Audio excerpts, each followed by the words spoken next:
Oke, assalamualaikum warahmatullahi wabarakatuh. Eh, Tidak terasa sudah masuk ke web Karya yang keempat ya. Di sini yang hadir Pak Nanda, Ibu Sulastri, dan Mbak Esa.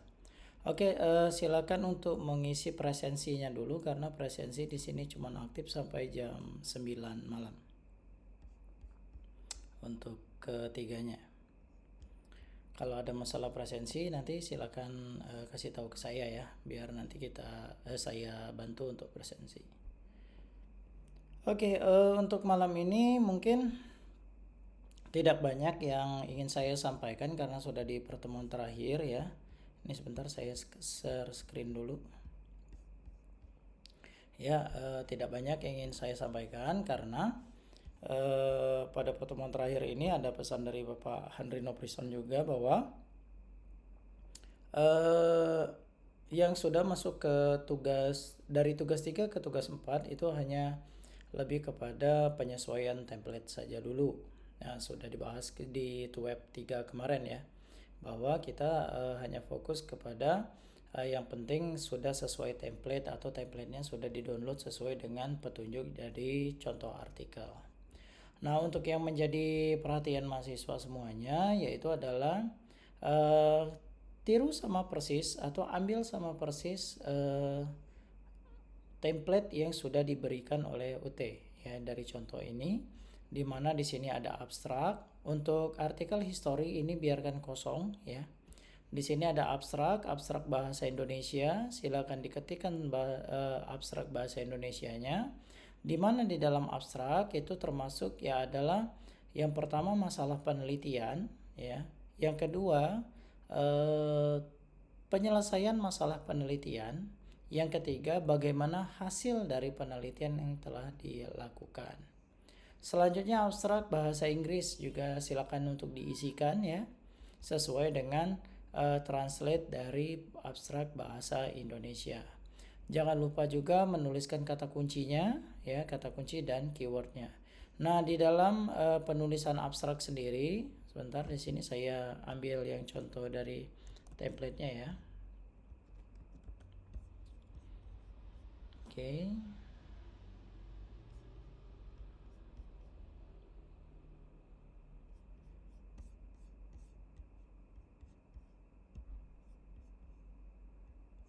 Nah, ketentuan dari abstraknya ini silakan untuk diikuti ya, bahwa panjang abstrak itu antara 100 sampai 500 kata, jangan lebih daripada itu. Dan dibuat dengan satu spasi dengan font Cambria ukuran 10. Nah, ini yang harus menjadi catatan oleh seluruh mahasiswa ya. Jadi jangan lebih dari ini gitu. Dan keyword pun sama, keyword itu 3 sampai 5 kata kunci, jangan lebih, karena kemarin kami cek ada di beberapa tugas 3 itu yang masih lebih keywordnya atau terlalu banyak ya. Termasuk dengan abstraknya itu sampai melebihi dari 100 sampai 150 kata. Nah, untuk contohnya yang 100-150 kata itu seperti ini. Jadi bagian pendahuluan itu masih di bagian atas ya. Nah, itu udah kemungkinan udah 100 sampai 150 kata. Kata ya, bukan kalimat gitu ya. Oke, yang selanjutnya lagi di sini terdapat pendahuluan dan ada penomoran subbab. Nah, ini kalau bisa pada saat di-download jangan diubah. Biarkan saja ya.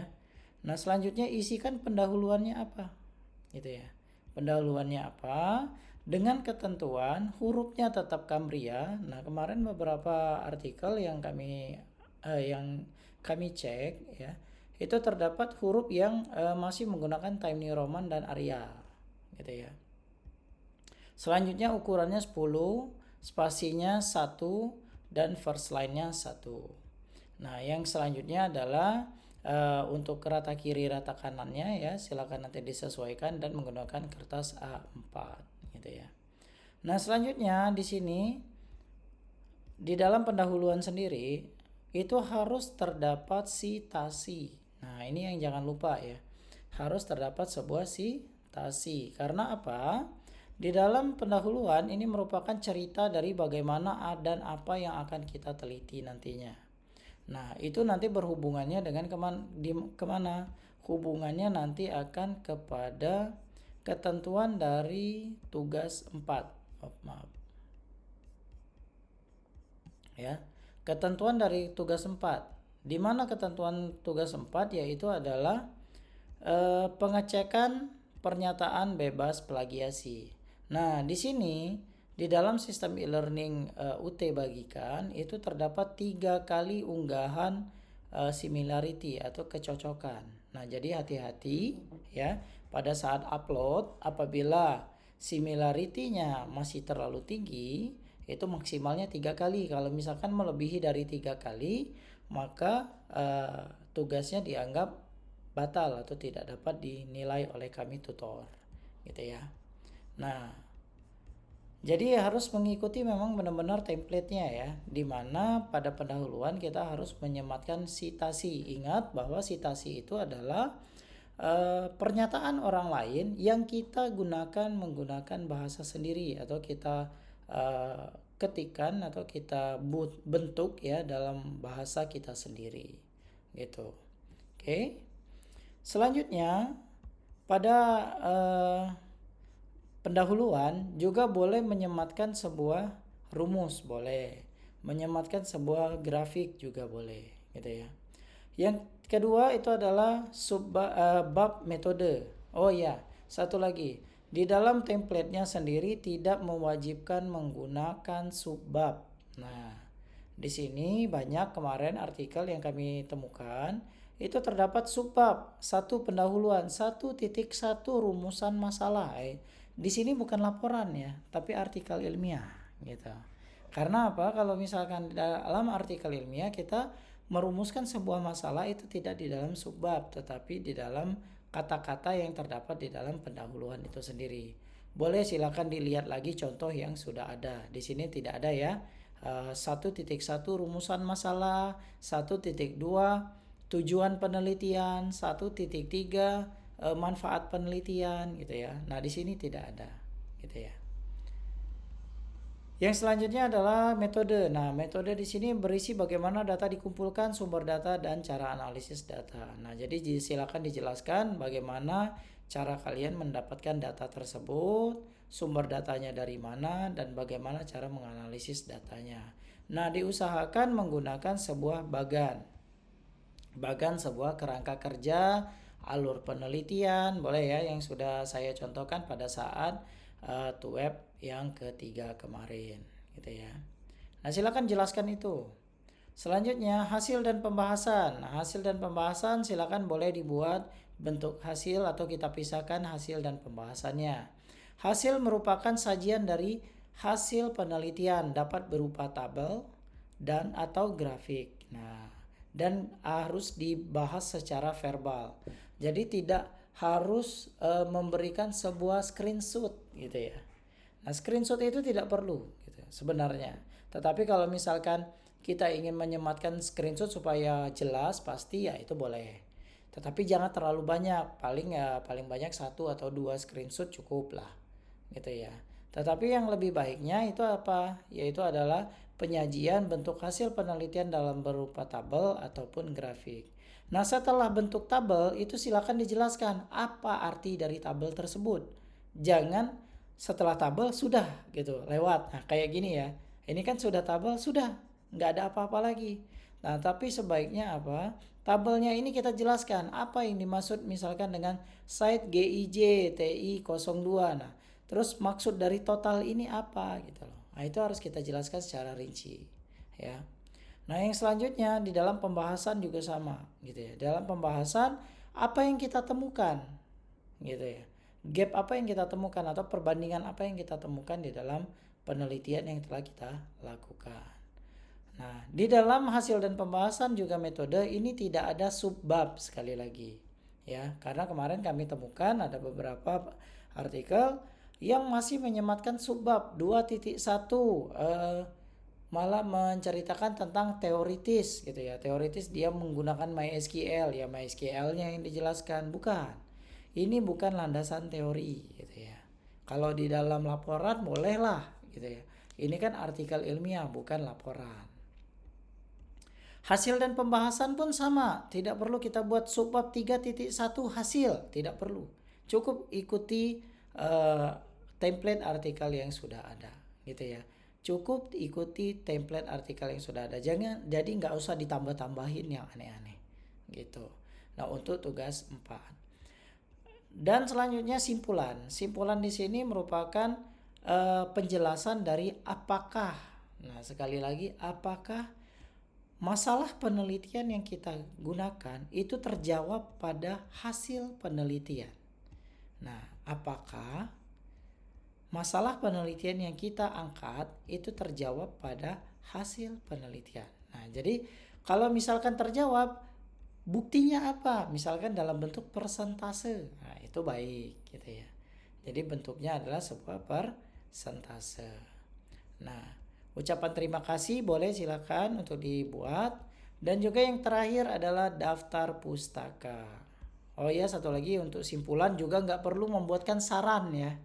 Nah, ini kemarin banyak juga kami temukan yang membuat simpulan dan di bawahnya ada saran. Itu nggak perlu gitu ya.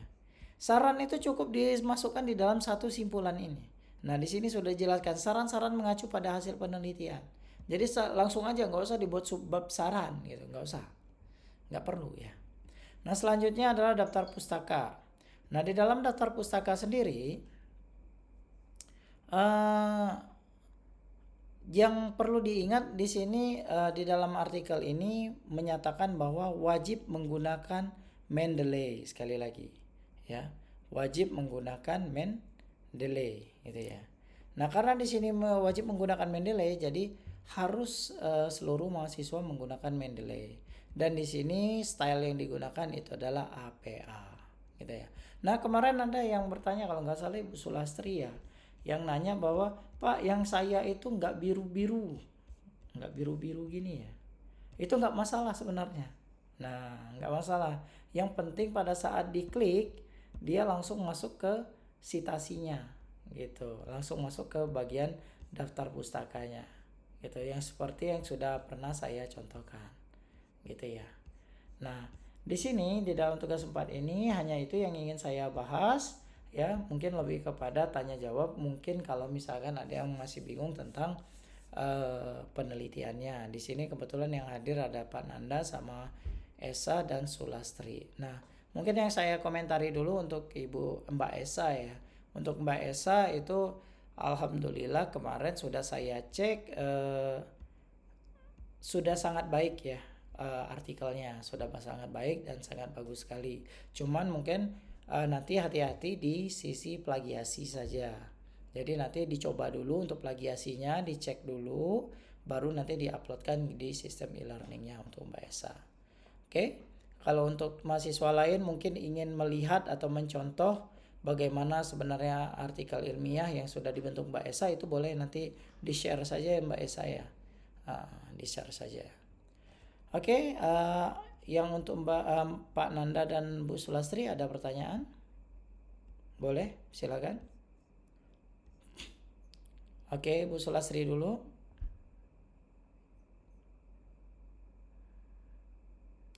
Maksudnya gimana, Bu? Plagiasi ya, Bu? Oh, kalau plagiasi Ibu boleh Bu ngeceknya kalau mau bagus itu ke Turnitin aja Bu. Ya, boleh masuk ke Turnitin. Untuk langganannya kalau dari apa namanya tuh, kalau dari pihak UT-nya nggak memberikan ya Bu ya. Jadi kami nggak tahu. Nah, ini Ibu langsung aja ke Turnitin. Nanti ambil aja Bu, kalau saya biasanya langganannya di Shopee Bu ya. Di Shopee itu banyak kok yang murah, itu untuk 1 bulannya 15.000 kayak gitu. Ambil aja yang itu nggak apa-apa Bu. Gitu. Jadi bisa dicek untuk berulang kali gitu ya Bu ya. Oke. Ada lagi Ibu?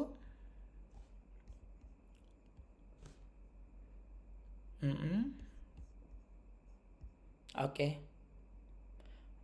Kalau misalkan udah revisi, boleh Ibu nanti di tugas 4 kami akan cek, karena kalau untuk tugas 4 itu lebih kepada plagiasi ya sih Bu ya.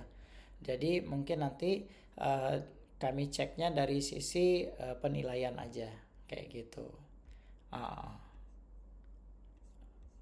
Ya, lebih baik dicek plagiasi aja dulu Bu, karena kemarin semester kemarin banyak yang kena di plagiasi gitu, padahal udah bagus gitu kan, ternyata dia masih banyak copy paste. Pantas bagus gitu kan, gitu.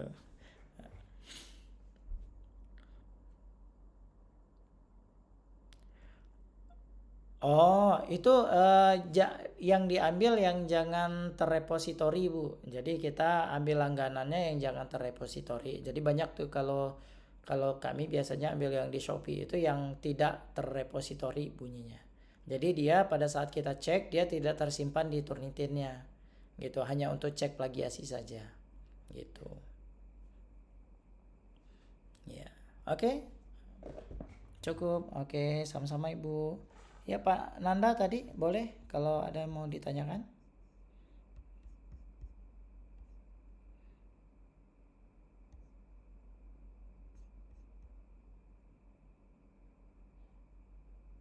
Halo? Iya, gimana? Mm-mm.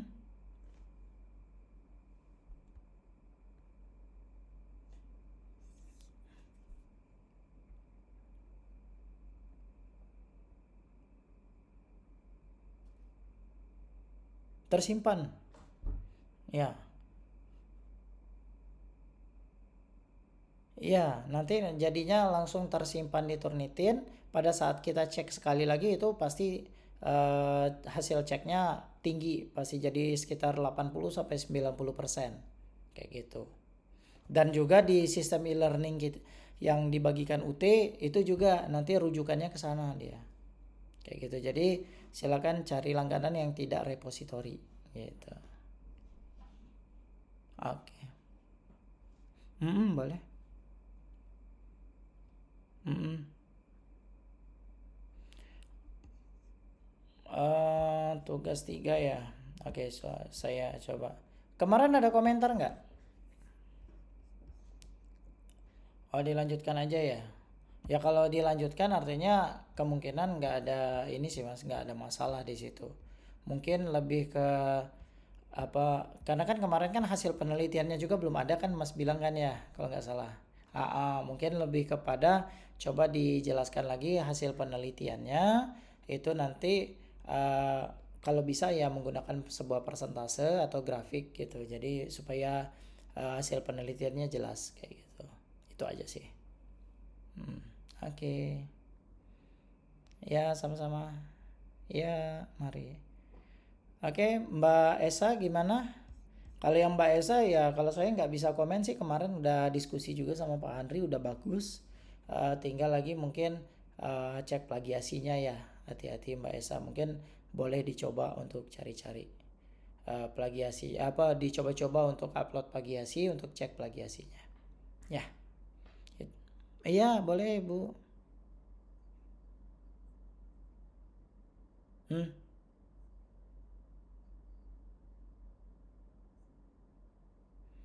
Maksudnya gimana Bu?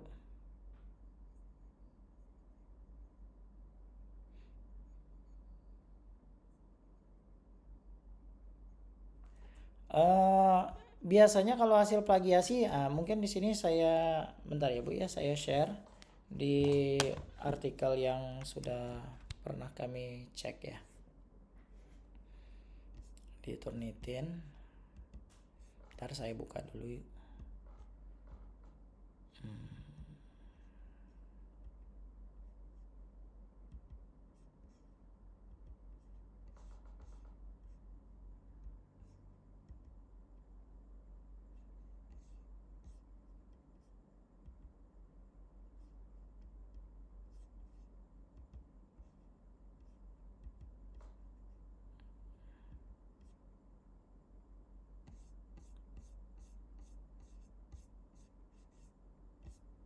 Oke, bentar ya, saya share screen. Nah ini mungkin contoh hasilnya ya. Ini kebetulan jurnal yang sudah pernah kami cek gitu ya. Nah ini Bu contohnya yang sudah diternitin. Nah dia biasanya akan merah seperti ini. Warnanya merah, warnanya hijau kayak gitu ya. Nah kata-kata inilah yang harus kita rubah gitu. Kata-kata ini harus kita rubah, pure harus kita rubah. Harus kita rubah dengan kata-kata kita sendiri. Pokoknya kita ketik aja gimana caranya. 2-3 kali kita ketik untuk merubah hal tersebut. Jadi supaya nanti sumbernya, citasinya tidak terbaca. Nah, kalau di sini kita bisa cek citasinya dari copy paste-nya dianggap itu dari pengecekan yang pertama gitu ya. Pengecekan yang pertama itu diambil dari langsung dari Universitas Muhammadiyah Sidoarjo 29%. Artinya kata-kata ini sudah pernah dipublikasikan sebelumnya. Seperti itu. Dan selanjutnya ada lagi. Nah, ini juga persis copy paste. Nah, ini misalkan dari sisi rumus. Nah, kalau sisi rumusnya kayak gini, itu nggak usah kita rubah karena memang ini udah ketentuan. Biasanya tidak akan terlalu tinggi. Gitu, nilai tingkat persentasenya. Kita cek nomor 5 tadi ya. Nomor 3 itu kan cuma 1% gitu. Jadi tingkat plagiasinya itu di 1%. Jadi itu masih di kategori normal, nggak masalah. Oh sorry, 15 tadi. Sebentar, 15. Malah 0%, ini nggak masalah. Karena itu adalah rumus gitu ya. Kalau rumus ya nggak masalah. Nah, untuk rumus supaya tidak terkena plagiasi, ini wajib menggunakan apa namanya tuh?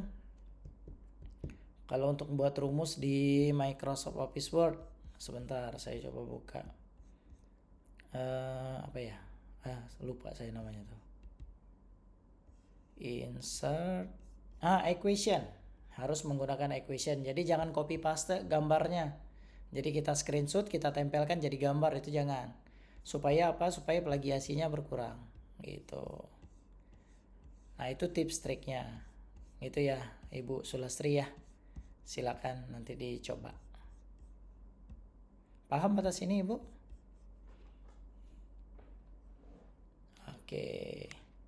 Oke, ada lagi pertanyaan? Oke, kalau misalkan tidak ada, ya silakan. Sekarang juga kalau nggak salah ada pengumuman bahwa tugas 3 itu juga masih diperpanjang. Tapi saya lihat itu sudah mayoritas sudah kumpul semua. Dan ada 2 mahasiswa yang tidak mengumpulkan, mungkin kemungkinan memang kami cek itu dari tugas pertama juga tidak hadir.